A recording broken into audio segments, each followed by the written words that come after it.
today we're back with a patch notes review. So today we're going to be taking a look at patch notes 2.2a, which has just dropped a couple of hours ago. So we're going to be skipping through all the text and just really focusing on the actual changes. So first up, we got new champion Rammus. So now he has been slightly reworked for Wild Rift, so we'll have to see how he's like when he comes out. But my initial predictions is that he'll do pretty well because of his ganking style and his really strong ganks in CC and the small map on Wild Rift. I feel like he's going to be rotating very fast from the jungle and getting off really good ganks, but we'll have to see when he comes out. So we have the new Wild Rift skin line, the Stargazer skin line, for Camille, Soraka, and Twisted Fate coming out soon, as well as 2 Rammus skins probably releasing when he does, and new accessories. I think these are all Stargazer accessories. Like this is a bauble. We got 2 icons and what looks like some recall effects and an emote. So yeah. Yep, we do have it here. It does actually say it here. So we got a Stargazer event coming up soon. Guessing that you can get blue motes as well as some of these. Probably one of the 2 icons at least. Maybe the emote or the bauble, but I don't think the recall effect will be in the event, but we'll have to see. And 120 FPS support is available on these phones. And we're going to take a look at the bulk of the patch notes, or rather the important part, which is the champion changes. So first up we have Alistar. So Alistar has his hit butt damage reduced slightly and his turret damage reduced by half on his hit butt, not on his entire kit or whatnot. But okay, this honestly doesn't really matter at all because I don't think a lot of Alistars uses hit butt on the tower unless they're really trying to rush it down. But I'm really guessing that majority of people, especially those who don't play Alistar, doesn't even know that Alistar can hit but a tower, so this really doesn't matter because Alistar's strengths lie in his tankiness and his engage, nothing to do with his tower taking potential, so I don't think this really matters. And the damage on his hit but the slight nerf to the damage, honestly, it does hurt a little bit. Or I shouldn't say it hurts, but it does suck a little bit, but it really doesn't hurt that much because Alistar's damage is lackluster anyway. He's mainly for his CC, his tankiness, and his engage, so this shouldn't really change Alistar too much. I still think he's S tier. So Blitzcrank finally getting a buff. His rocket grab damage is increasing by 20 damage at all levels, and the cooldown of his W is decreasing to... Actually, the self slow duration decreases to 1 second. So honestly, I don't think these changes really mean very much to Blitzcrank because if you guys didn't know, Blitzcrank used to be the best support on Wild Rift's release of their beta version. That was before all the tanky supports like Diona and Alistar and Braum were really meta. The meta last time was basically Blitzcrank and Enchanter. So Blitzcrank, when he gets off a hook gun and Enchanter support, that champions basically dead. But the nerf that really killed him was the width nerf on his rocket grab. I think it was like 1.5 to 1. And that nerf really made it really hard for Blitzcrank to land consistent hooks, and up to this day that he has never actually recovered from that nerf, so I don't think this will help him all that much because if you can't hit the hooks, the damage doesn't matter. So I don't think Blitzcrank changes in his standing in the supports list, but Corki has got a pretty hefty nerf in my opinion. So he has a 50-second nerf on his package arrival rate. So I'm not sure if this affects his first package where it spawns at 4 minutes when Dragon spawns. If it does and it spawns at 4 minutes and 50 seconds instead, that's a massive nerf already because he won't have it for the first Dragon fight. But I interpret it as he gets his first package at 4 minutes, and then every package after that, it's 150 seconds later instead of 100 seconds, and that is, of course, still a massive nerf. It's addition 150% increase. So the main issue with that is that even if he can use it on his first Dragon fight, which I do believe is the case, he won't be able to have it up as often for like the Rift Herald fight or the second Dragon fight. and whatnot. So Corky's package is really useful for taking objectives, not so much for laning and all. Of course, it can be like an emergency escape, but it's mainly for zoning at objectives, like placing it across the river or across a choke point, to either force them to walk over it to contest and lose a lot of HP, or to sort of deter them from even coming into the area. But without the package, Corky is losing a lot of his power in objective fights. So we'll have to see how it affects Corky uh, at all, if it even affects him at all. But I think that it's gonna be a pretty big nerf. Of course, all of this, how it affects them, is all just my speculation. We can't really tell until we see the patch live, which is not the case yet, because the patch only goes live 1 day after the patch notes releases. So we have to see about that. So Diona has gotten a massive, massive buff. So first up, she has a 40 base HP increase, which is of course good. So now, here is that main change. So on her third ability, Lunar Rush, on her third ability, Lunar Rush, they removed the bonus attack speed, and they have moved it to her passive. So now it's after casting a spell, she gains 30 to 120% attack speed based on level for the next 3 attacks. So it used to be here, so you can only use this, like, maybe proc it twice. If you have Moonlight, you Lunar Rush, you get the attack speed increase, you Lunar Rush again, and you get the attack speed increase again. But now, with it on the passive, you can do it Crescent Strike, 3 basic attacks, Pale Cascade, 3 basic attacks, Lunar Rush, 3 basic attacks. If there's Moonlight, Lunar Rush again, another 3 basic attacks with the increased attack speed. So this is a massive, massive buff to Diona, and I have been saying that all the new aspects need buffs, which is Diona, Pantheon, and Diona. So spoiler alert, they all did get the buffs. We'll cover it later on, as I have actually glanced through the patch notes before starting off the video. But this is a massive buff.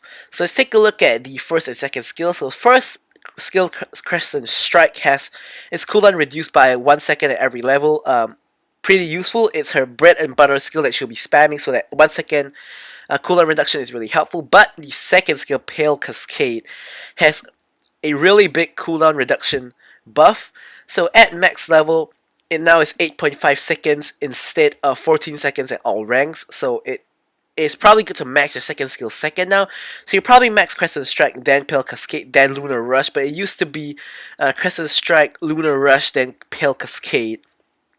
So basically a lot of cooldown buffs here. The passive changing to here is the most big change, and it's really good for Diona. I think Diana's probably going to be a really good mid laner now.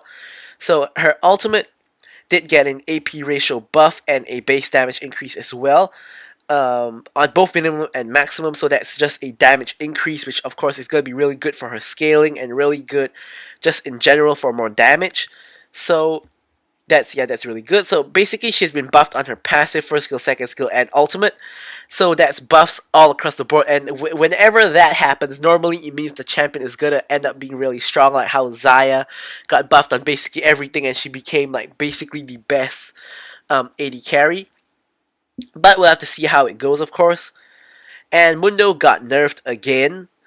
Last patch he got preemptively nerfed because of the Sunfire Aegis change, and now he has a base attack damage nerf, a health nerf, and a armor nerf.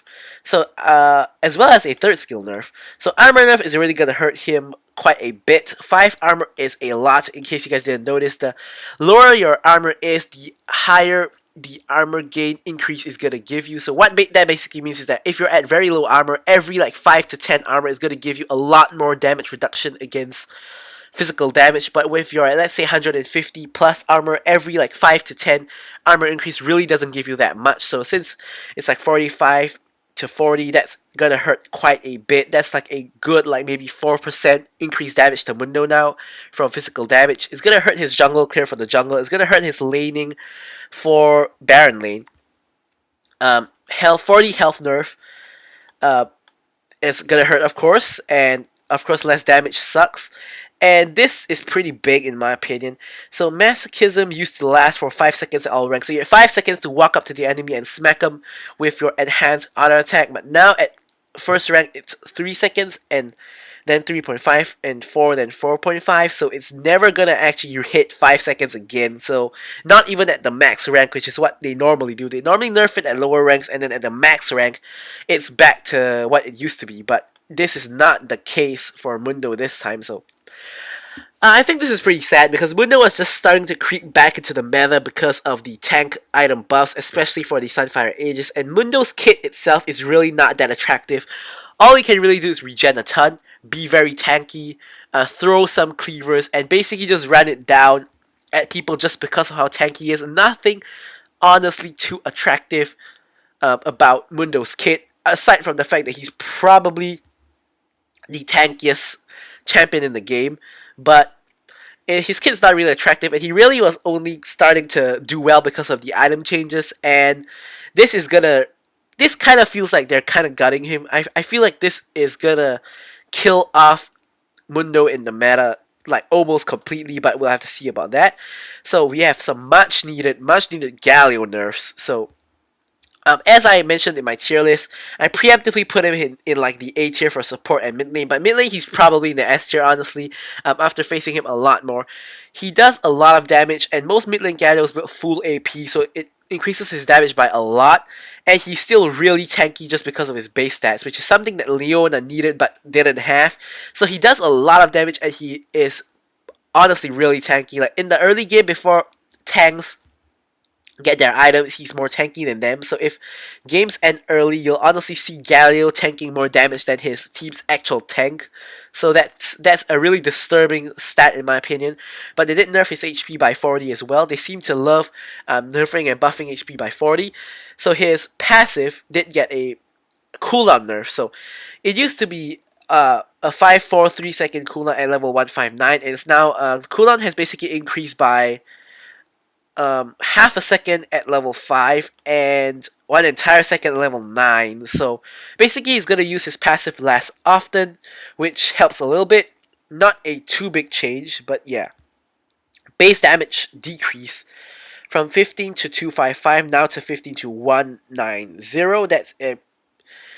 It's a pretty alright change. It's not incredibly hard, but he doesn't get off light either. So it's like about 35 base damage decrease, which is nothing to be scoffed at. It's like about half an item's worth.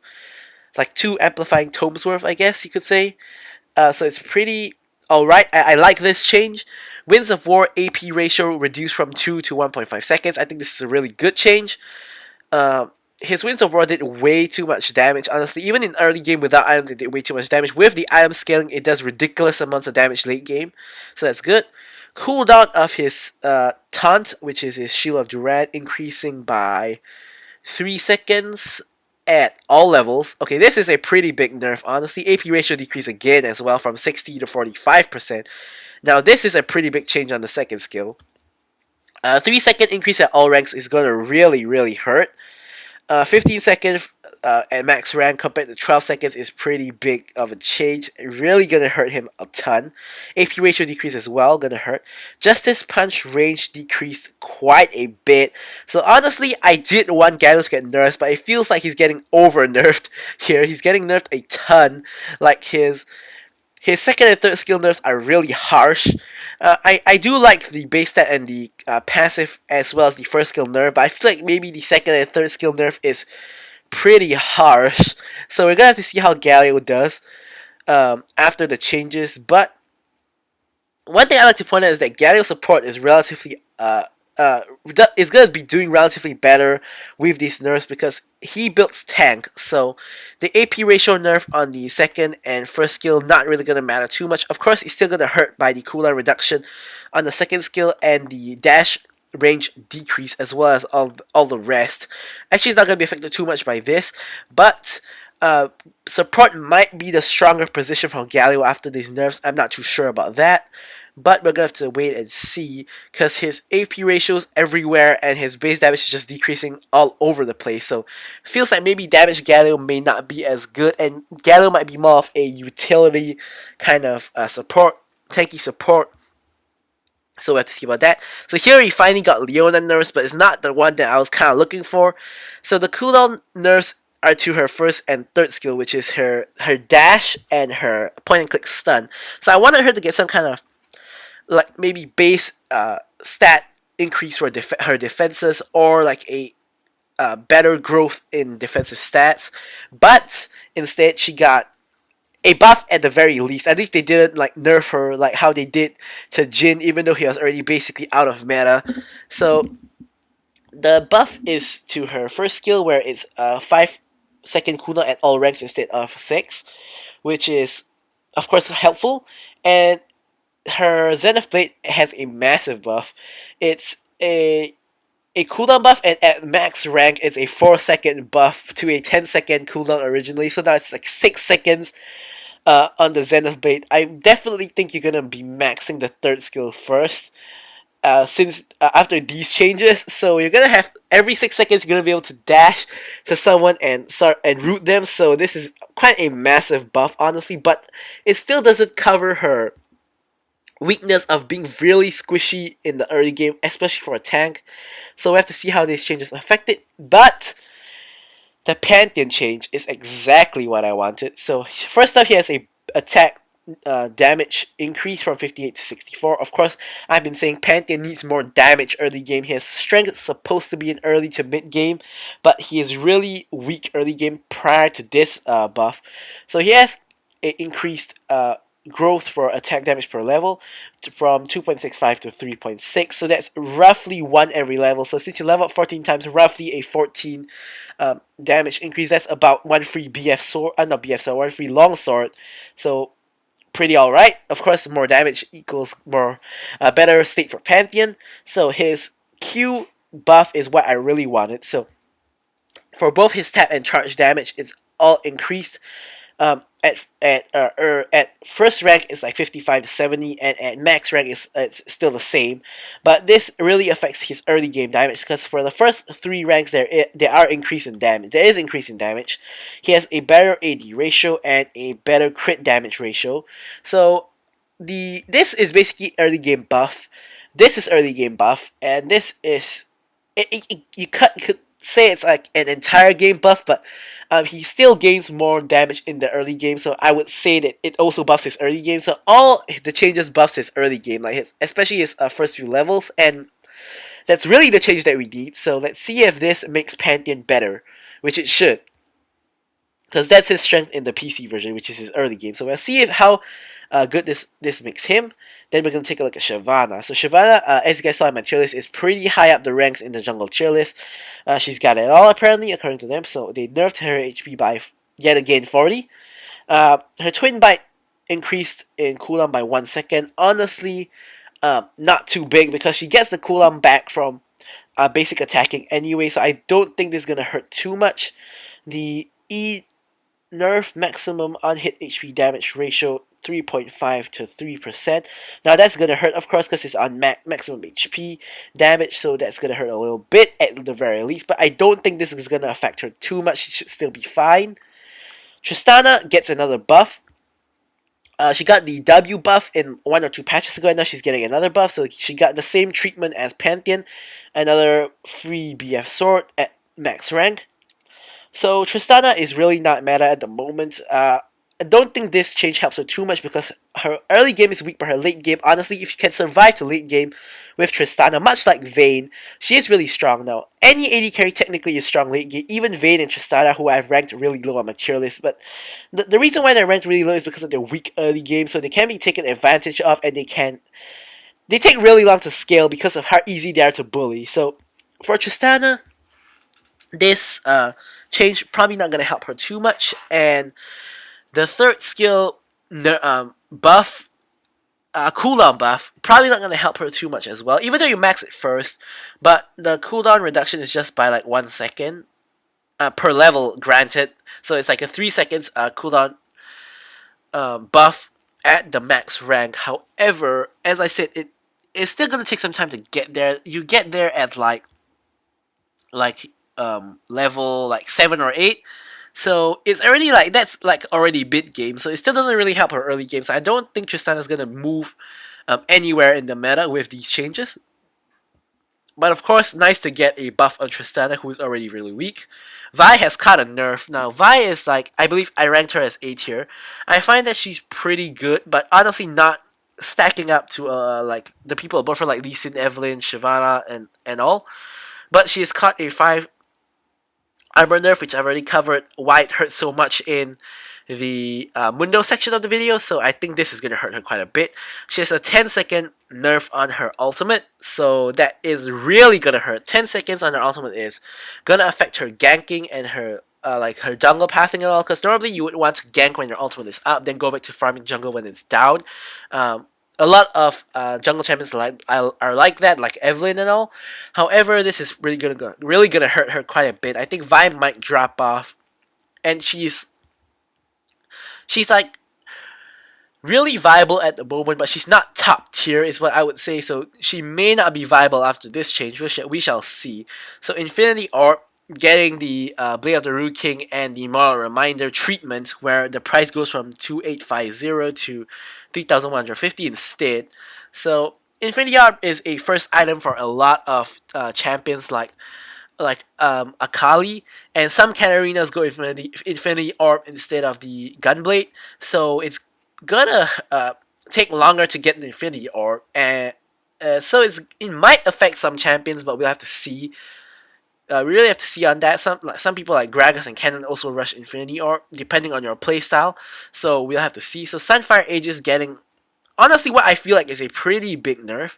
The base damage is reduced by like 5, which is not too bad, but this bonus HP ratio from 1 to 0.8% is actually a lot, because a lot of tanks that build this, like Mundo or Malphite and basically any tank, they stack health, because most defensive items give health in addition to defenses. Whether it's magic defense, magic resist, or armor, it normally comes with health. So scaling with your max health helps you do a lot of damage, which is why Sunfire Aegis is a really good first item and a really good tank item in general.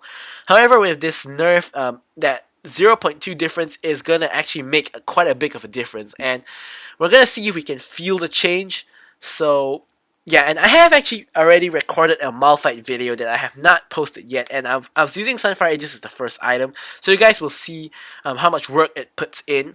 But with this Sunfire Aegis change, I'm not sure if it'll be rushed as the first item anymore. It might be a later item, but I still think it's good for the wave clear and the damage, so I still think that the item is good, just that it's definitely not as good or not as overpowered as it was. So maybe it's a little bit more balanced now. Here we have a glorious enchant bug fix, which I didn't actually notice exists, probably because I almost never buy this enchant. So we have changes to turrets. So apparently in higher elo or maybe pro play, the lane swap meta, so-called, you could say, is still really prevalent. So they're increasing it to 4 minutes where towers get increased defenses, which really makes sense because dragon spawns at 4 minutes. So if you want to group and rush a tower, you have to like maybe trade the dragon for it. So I think this is a really good change. I'm not really affected by it too much, honestly, personally, and the defenses on the turrets, depending on how many champions are nearby, really has increased. Like 2 champions is the same, but 3 has gone from 100 to 250, and 4 has gone from 250 to 300, and 5 has gone from 300 to 350. So this especially massive change, massive change. So yeah, so it pretty much covers the changes in patch 2.2a. Pretty big changes across the board, honestly, and definitely gonna affect the meta, but we're gonna have to see for a while how it changes, and we're probably gonna come up with a new tier list when the patch is so-called solidified and we've seen where everybody stands. So thanks for watching the video, guys.